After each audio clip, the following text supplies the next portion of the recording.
All right, Khan, Shalom, Shalom, Israel, Shalom to the Torah, Shaz, Yasharala, give me the course, Allah, and glory and praise unto the Most High God, Yahweh, and in the name is only God, Sunday, Habashah, this brother Yasharala, coming back, y'all, with yet another video through the spirit and power, Yahweh, Bahashem, Hamashiach, Yahushua. All right, so I'm gonna get straight into this last live stream. We're in the book of Psalms, chapter 119, and verses I broke down through the spirit verses 1 through 9 or 1 through 8, Salakia. Now I'm going to break down the second segment of Psalms chapter 119, which is Bet. Right, Bet. Remember, you're broken down into Psalms 119 is the longest chapter in the whole Bible, with 176 verses, and it's broken down into different segments. All right, and each segment has a Hebrew word in front of it. All right, so we're going to be breaking down Bet, right? Or in the modern Hebrew, it's called Bet. In the Paleo Hebrew, it's called Ba. All right, this is the segment, verses 9 through 16. Let's get it. Psalm chapter 119 verse 9. It says, "Wherewithal shall a young man cleanse his way? By taking heed thereto according to thy word." So basically, what's being asked here is that how can a young man cleanse his way? How can he cleanse his steps? How can he get right? How can he stop from these sins that he's committing? By what? By taking heed thereto according to thy word. How can we walk uprightly? By taking heed to the word. How do we know what's good and what's bad? By taking heed to the word. It always goes back to taking heed to the Most High's word, because that's what's guiding us in this dark world, in this world where there is no light. You understand? I'm gonna skip down to stay in the same chapter. I want to skip down to verse 104, 105. I believe I want. It's a long chapter. It's a book of Psalms chapter 119 and verse 104. Through thy precepts I get understanding. Therefore I hate every false way. Thy word is a lamp unto my feet and a light unto my path. So the word of the Most High is a lamp unto our feet. It's a lamp. What do you do? A lamp, a lamp gives you light in a dark world or in a dark place. It gives you light, right? I want to make sure I'm being heard, right? Salaki, hold on. All right, Khan, we straight. So it says what? Thy word is a lamp unto my feet and a light unto my path. Yeah, so you want the word to be a lamp to your feet. That's what it's here for. To give you true direction in a world full of iniquity and confusion. It says, "Wherewithal shall a young man cleanse his way? By taking heed thereto according to thy word." And how do you cleanse something? Well, you can cleanse something in one way by washing it, right? So this is going into what? On a spiritual level, that true baptism, which is by the word. Ephesians chapter 5, verse 26, that he might sanctify and cleanse it with the washing of water by the word, right? That he might present it to himself a glorious church, not having spot or wrinkle or any such thing, but that it should be holy and without blemish. So we see here that this true baptism is being sanctified and cleansed with the washing of the water by the word of the Most High. It's not by anything else, right? It's not with men's hands. You understand? Let's go to 1 Peter chapter 3 and verse 20. It says, "Which sometime were disobedient, when once the long suffering of God waited in the days of Noah, while the ark was a preparing, wherein few there is 8 souls were saved by water. The like figure there whereunto even baptism doth now also save us, not the putting away the filth of the flesh," meaning not taking a bath, a shower. That's not how you cleanse your way as a young man. That's how you cleanse yourself in terms of your physical body. We're talking about cleansing your way, which is a more spiritual thing. It's not by putting away the filth of the flesh, but by what? But the answer of a good conscience toward the Most High. What's a good conscience? It means keeping the commandments and taking heed to the word. What are you thinking about? What you're thinking about, what you're putting your hand to. That's what it's about. The answer of a good conscience toward the Most High by the resurrection of Yahweh Shah HaMashiach, who has gone into heaven and is on the right hand of the Most High, angels and authorities and his powers being made subject unto him. So let's go back to this, right? Also, I want to get this in the book of Hebrews, I believe 10 and 25, 24, 22. Yeah, kind of 10 and 22. All praises. It says, let us let us draw near with a true heart in full assurance of faith, having our hearts sprinkled from the evil conscience and our bodies washed with pure water. So what is that pure water going into? That pure water is going into this word. Let's go to Proverbs. Actually, I want to stay in the so-called New Testament. John 4. Book of John, chapter 4, and verse number, I'm going to start verse 10. Yahweh answered and said unto her, if thou knewest the gift of God, and who it is that saith to thee, give me to drink, thou wouldest have asked of him, and he would have given thee living water. The woman saith unto him, Sir, thou hast nothing to draw with, and the well is deep. From whence then hast thou that living water? Art thou greater than our father Jacob, which gave us the well, and drank thereof himself and his children and his cattle? Yahweh answered and said unto her, like us, like whosoever drinketh of this water shall thirst again. Yeah, so if you get your Dasani, or some brothers might drink like Fiji water, Fiji or whatever, Fiji water or Aquafina, whatever type of water you might drink, whatever. You drink of that water, it's guaranteed that you're going to thirst again. But whosoever drinketh of the water that I shall give him, it's talking about a spiritual water, which is that. What is that? Shall never thirst, but the water that I shall give him shall be in him a well of water springing up into everlasting life. Talking about that true baptism and that true water, wisdom, knowledge, understanding. That's that water that's going into. Essentially, just to sum it all up, this word, right? This word is going to bring you into everlasting life. That's why you got to keep that's why in Matthew 19, or let's go to Luke, actually. I want to get Luke. Let's go to Luke chapter 10 and verse 25, right? That's why in Luke 10 and 25, it says what? And behold, a certain lawyer stood up and tempted him, saying, Master, what shall I do to inherit eternal life? He said unto him, what is written in the law? How readest thou? He didn't say what's written in the Talmud, or what's written in the in the church. He said, what is written in the law? How readest thou? Yeah, so and we know that the law and the word is the same thing. It's the same thing. The law and the word is the same thing. So let's keep going. So that's that true baptism, by taking heed to the word of the Most High. Psalm chapter 119, and actually I'm gonna get last precept on that. It's the book of Psalm chapter 19 and verse 7. So verse 6, his going forth is from the end of heaven, and the circuit of unto the ends of it, and there is nothing hid from the heat thereof. The law of the Lord is perfect, converting the soul.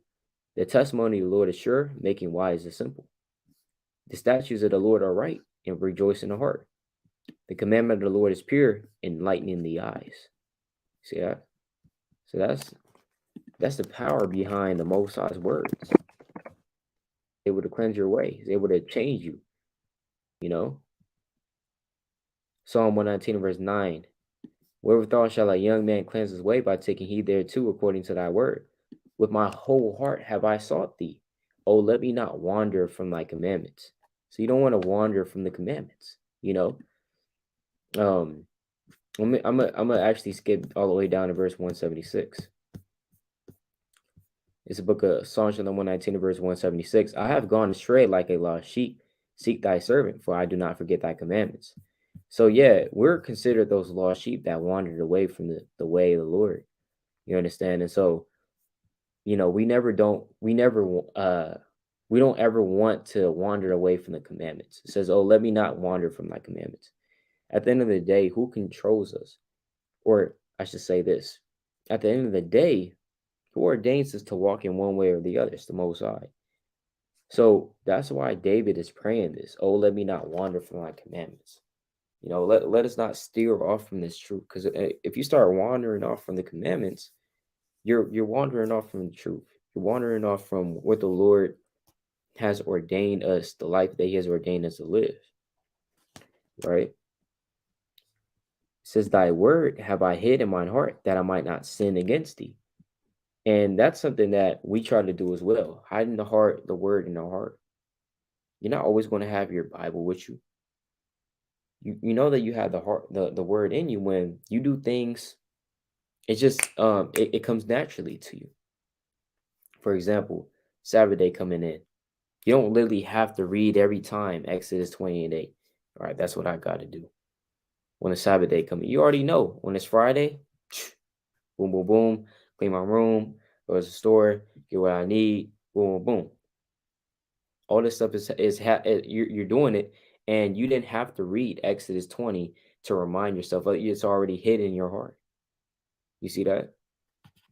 So you want this word to even be ingrained in you. Now, of course, this word in its entirety is not going to be ingrained in us until the kingdom comes, right? Until the kingdom comes, this word is not going to be written on our heart, word for word, bar for bar. And what I mean by that is when you go to uh, let's go to the book of Hebrews real quick, chapter 8, verse 8. Hebrews 8:8 says, "For finding fault with them saith he, Behold, the days come, said the Lord, that when I will make a new covenant with the house of Israel and with the house of Judah, not according to the covenant that I made with their fathers in the day when I took them by the hand to lead them out of the land of Egypt, because they continued not in my covenant, and I regarded them not, saith the Lord. For this is the covenant that I will make with the house of Israel after those days, saith the Lord. I will put my laws into their mind and write them in their hearts, and I'll be to them a God, and they shall be to me a people." You see that? So it says here that the Lord is going to put the laws into their mind and write them in their heart. So the law is not going to be written in our heart until the kingdom comes, right? And this is when the kingdom comes, obviously, right? 2 Corinthians chapter 3 and verse number 2. "Ye are our epistle written in our hearts, known and read of all men. For as much as ye are manifestly declared to be the epistle of Christ ministered by us, written not with ink, but with the Spirit of the living God, not in tables of stone, but in fleshly tables of the heart." So, having the law on your heart in its entirety and you not going off at all, that's not going to happen into the kingdom. Now, of course, you do have the account in which some of the Gentiles, now, of course, these are Israelites, but that's a topic for another day. Some of these Gentiles actually had the law written on their heart. Let's go to Romans chapter 2, verse 12. "For as many as have sinned without law shall also perish without law. And as many as have sinned in the law shall be judged by the law. For not the hearers of the law are just before God, but the doers of the law should be justified. For when the Gentiles, which have not the law, do by nature the things contained in the law, these having not the law are a law unto themselves, which shew the work of the law written in their hearts, their conscience also bearing witness, and their thoughts demean, while excusing or else excusing one another." You see that? So we see here the concept that the so-called Israelite Gentiles rather, they have the law written on their hearts. Get this precept. Or actually, I'm gonna go back to that. Psalm chapter 119, right? Psalm chapter 119, verse 11. "Thy word have I hid in mine heart." In your mind, you stored it up there. It's in there. You have these precepts in your mind, man. You even have precepts where it says, "Hey, I will never forget thy precepts, man. For with them thou hast quickened me." That's Psalm chapter 119 and verse 93, right? It says that I might not sin against thee, right? Verse 12, blessed art thou, O Lord, teach me thy statutes. And that's plain, right? You want the Lord teach you your statutes, or teach us his statutes. With my lips have I declared all the judgments of thy mouth, right? And that's something that is also holy to do as well. Declaring all the judgments with your mouth.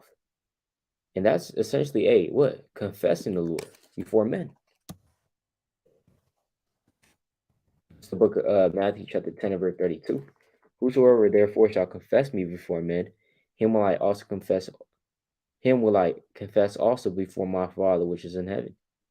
But whosoever shall deny me before men, him will I also deny before my Father which is in heaven.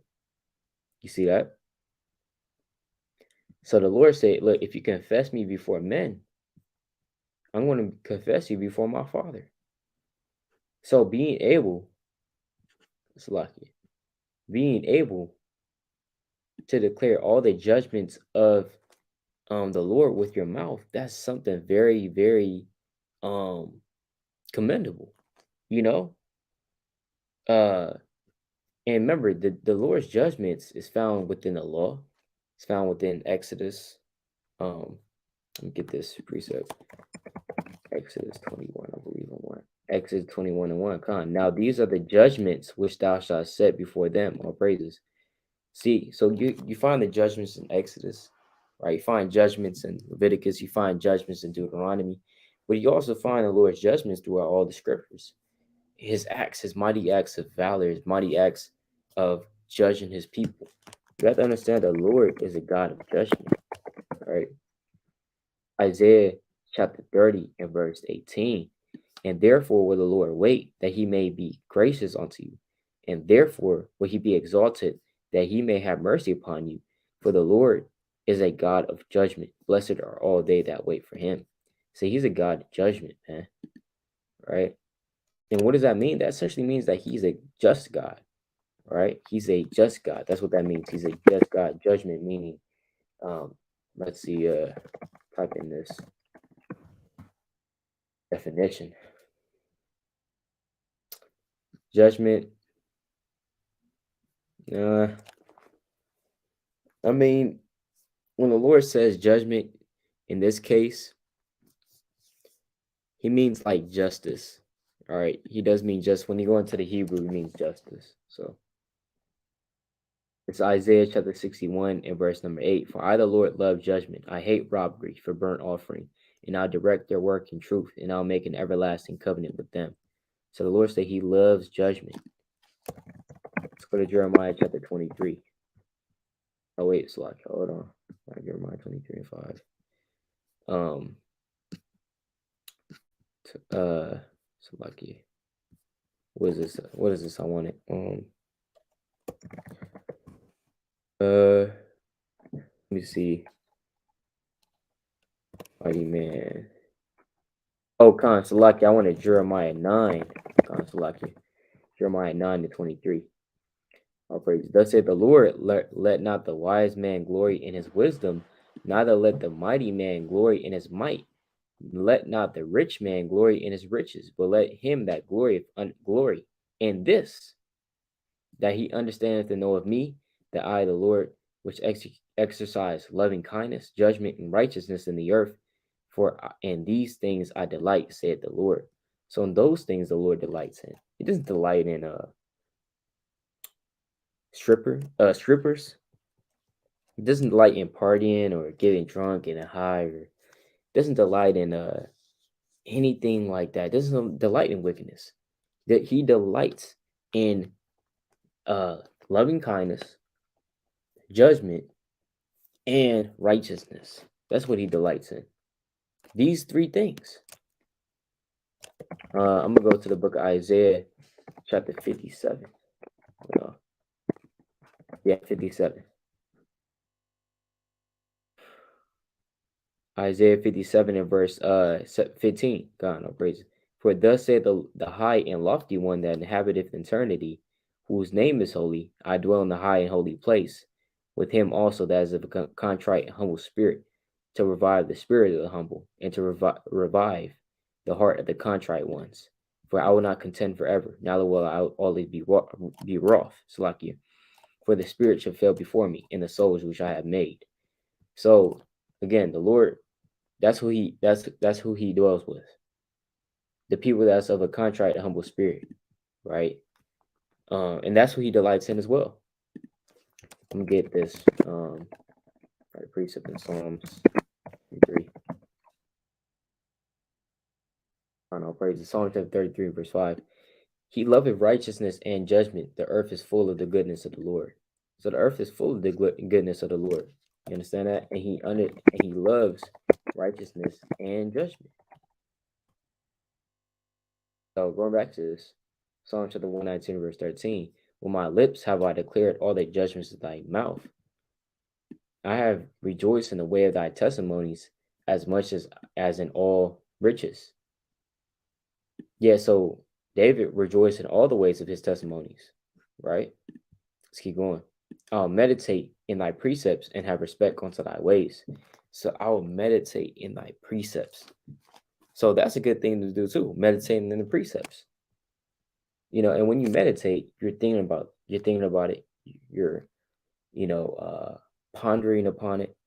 You know, and that's good to meditate upon good things, obviously, right? I'm gonna get this precept in the book of Sirach. What is this, 14? I think I went in 20. I don't know, praises. It's lucky. It's a book of Sirach, chapter 14, verse 20. It says, blessed is the man that doth meditate good things and wisdom, and that reasoneth the holy things by his understanding. So you're blessed when you meditate good things and wisdom. You know, it's good to do so, right? Let's go to the book of Sirach, chapter 6, verse 23. Oh no, what I wanted, 32, I think. 37, Salakia. Sirach chapter 6 and verse 37. It says, let thy mind be upon the ordinances of the Lord, and meditate continually in his commandments. He shall establish thine heart and give thee wisdom at thy own desire. And so we know that when you meditate upon it, when you meditate upon things, you're thinking about it, you're pondering upon it. And so when we're meditating upon the commandments, we're not trying to what we're trying to do is retain it and let the saying sink in our ears, like the Lord said, right? Let's go to the book of Luke 9:44. It's Luke 9 verse 44. Let these sayings sink down into your ears. So meaning that what? You want these sayings to sink down your ears and heap into your brain and understand it and digest it and remember it. Let these sayings sink down into your ears. So we want the commandments, to sink down in our ears so that we don't go off. That's why it says what? I'll meditate in thy precepts and have respect unto thy ways. David, he liked to meditate. Let's go to the book of Psalms chapter 49. It's the book of Psalms chapter 49 and verse 3. My mouth shall speak of wisdom, and the meditation of my heart shall be of understanding. I will incline my ear to a parable. I will open my dark saying upon the heart. Yeah, so David said, look, I'm going to meditate. All right. Or Salaki, it doesn't say it's David, but yeah, he said, I'm going to meditate, right? My mouth's going to speak of wisdom, and I'm going to meditate. And the meditation of my heart is going to be of understanding. Right? Psalm chapter 119 and verse number 15. I will meditate in thy precepts and have respect unto thy ways. I will delight myself in thy statutes. I will not forget thy word. I will not forget thy word. And I'll delight myself in thy statutes. And that's crazy that he says, look, I'm not going to forget, I will not forget thy word. Sometimes we might forget a precept or two. We might forget a breakdown. We might forget something. And remember, you can never intentionally forget anything. You can't make yourself forget something. You just can't do it. When you forget something, it's always done accidentally. You don't just sit down and say, all right, I'm going to forget this. That doesn't happen. So when you forget something, it slipped away from you unexpectedly. So that's crazy that David is saying, look, I'm not going to forget thy word, because we don't want to do that either. We don't forget the word of the Most High. Everything that we're retaining, we don't want to forget it. And one way of doing that is, like he says in verse 15, meditating in the precepts. If you're constantly thinking about something and you keep it in your mind, keeping a mental note all the time in your mind, how can you forget about it? You can't. So when we meditate, then we're able to retain it more, and it's just stuck in there, right? And of course, as they say, even with languages, for example, especially with languages, if you don't use it, you lose it, right? So if we're not using these precepts and we're not reading, you understand, we're not flipping through the book or taking notes, right, from everyday basis, you're going to start losing it. That's just normal, right? But we can't let it slip. Can't let it slip all the way, right? I'll not forget thy word, as David said, through the Spirit. So yeah, that was Bel, or it's like that was Beth, giving of course all honor and praise unto Yahweh Shem Hamashiach Yahweh Psalm 119, verses I believe that was 9 through 16 through the Spirit. And Lord willing, we're going to keep breaking down the whole chapter. All right, Psalm 119. So with that, all praise Yahweh Shem Hamashiach Yahweh Shah. Hey, Kwam Yasha. Shalom.